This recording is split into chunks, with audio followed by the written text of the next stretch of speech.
jabatan fungsional guru tahun 2022 perlu mempertimbangkan kualifikasi akademik dan sertifikat pendidik dalam pendaftaran seleksi pegawai pemerintah dengan perjanjian kerja atau P3K untuk jabatan fungsional guru tahun 2022. Halo semuanya, Assalamualaikum warahmatullahi wabarakatuh. Kembali lagi di channelnya tentang pendidikan, tutorial, dan data PD Official. Kali ini PD Official akan membahas mengenai kualifikasi akademik dan sertifikat pendidik bagi teman-teman yang akan melamar sebagai P3K untuk jabatan fungsional guru tahun 2022. Namun sebelum saya membahas hal tersebut, bantu untuk mengembangkan PD Official dengan cara subscribe, like, komen, dan share. Teman-teman semuanya, bahwasanya bagi teman-teman yang akan mendaftar P3K jabatan fungsional guru perlu membaca surat edaran yang dikeluarkan oleh Direktorat Jenderal Guru dan Tenaga Kependidikan Kementerian Pendidikan, Kebudayaan, Riset, dan Teknologi nomor 4757 /GT.01.01/2022. Pada surat edaran ini disampaikan mengenai kualifikasi akademik dan sertifikat pendidik yang pada kesempatan ini saya akan bahas untuk jenjang SMA SMK. Jadi perlu Bapak Ibu ketahui kalau kita buka di laman P3K untuk guru, di sini terlihat bahwasanya untuk progresnya yaitu sampai dengan ABK. Belum pada integrasi sistem data, persiapan pendaftaran atau pendaftaran pada SSC ASN. Jadi masih pada tahap ABK. Nah, sebelum nantinya SSC ASN itu pendaftarannya dibuka, maka teman-teman perlu mengetahui linearitas atau kualifikasi akademik yang sesuai dengan formasi yang dibuka, khususnya bagi teman-teman dari tingkat pendidikan sekolah menengah atas atau sekolah menengah kejuruan. Yang pertama kita bahas dulu yang sekolah menengah atas. Bapak Ibu semuanya, bahwasanya sudah diberikan penjelasan untuk kualifikasi akademik dan bidang studi per mata pelajaran atau satuan pendidikan. Untuk masing-masing pendaftaran pada setiap jenjang pun sudah ditentukan ya. Ini yang SD SMP kita skip saja, kita langsung ke tingkat SMA SMK.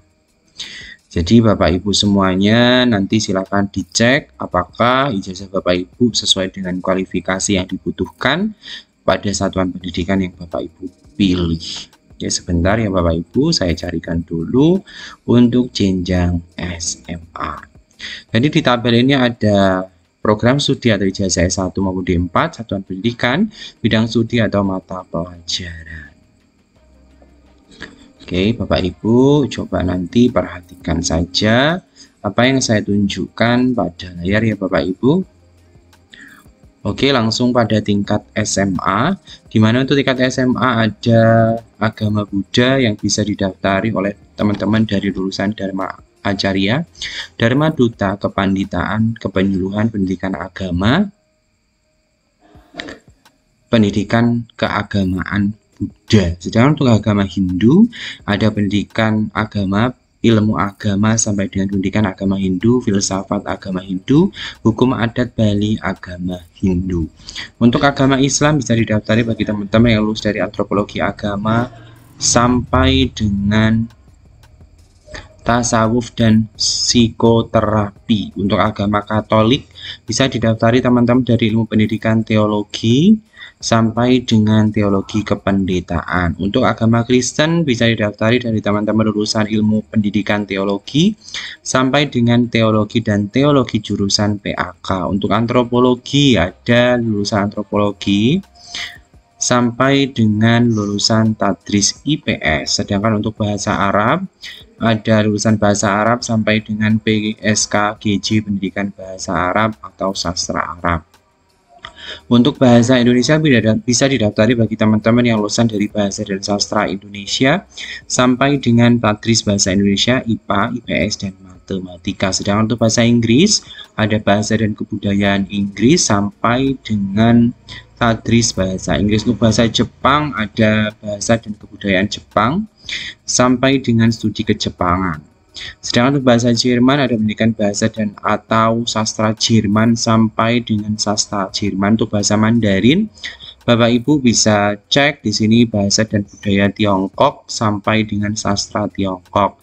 Untuk bahasa Perancis ada bahasa dan sastra Perancis ya Bapak Ibu sampai dengan sastra Perancis. Untuk BK bimbingan konseling ada lulusan bimbingan dan konseling sampai dengan PSKGJ pendidikan bimbingan dan konseling. Untuk biologi ada biokimia, biologi reproduksi, biologi terapan sampai dengan di sini ditentukan untuk lulusan teknobiologi. Untuk ekonomi ada administrasi bisnis ya Bapak Ibu sampai dengan ini banyak juga ekonomi sampai dengan tadris IPS, fisika ada tadris, ada astronomi ya Bapak Ibu sampai dengan teknik pertambangan batu bara, geografi ada juga geografi sampai ilmu tadris ilmu pengetahuan sosial, tadris IPS ada kimia analis kimia, biokimia ini banyak juga ya kimia sampai dengan teknologi rekayasa kimia polimer, ada matematika, ada penjas orkes, PPKN ada prakarya dan kewirausahaan. Ada juga di sini Bapak Ibu ada lagi kira-kira untuk mata pelajaran di tingkat SMA kita cek kembali. Jadi apa yang saya sampaikan di sini Bapak Ibu nanti sebagai pedoman ketika mendaftar untuk formasi yang dibuka pada tingkat SMA ya. Tidak boleh yang didaftar itu tidak sesuai dengan linearitas atau kualifikasi yang sudah ditentukan. Jadi seperti itu ya Bapak Ibu untuk tingkat SMA. Untuk tingkat SMK juga sama, nanti silakan dicek pada file berkas yang saya sertakan pada deskripsi box video ini ya Bapak Ibu semuanya. Program studi atau ijazah S1 atau ijazah D4 untuk satuan pendidikan SMK untuk bidang studi atau mata pelajaran yang dipilih. Contohnya di sini agribisnis ikan hias bisa dilamar oleh teman-teman lulusan atau program studi S1 maupun D4, yaitu manajemen atau pengelolaan sumber daya perairan, manajemen sumber daya perairan sampai dengan ini ya teman-teman, ini banyak banget ya. Pada intinya nanti silakan teman-teman cek saja pada berkas yang akan saya kirimkan atau saya sematkan pada deskripsi box video ini. Jadi seperti itu teman-teman semuanya. Sebelum saya tutup saya ingatkan jangan lupa tinggalkan komentar pada video ini, subscribe, like, komen, dan share video official channelnya tentang pendidikan, tutorial, dan data. Salam data, salam literasi. Saya tutup. Wassalamualaikum warahmatullahi wabarakatuh.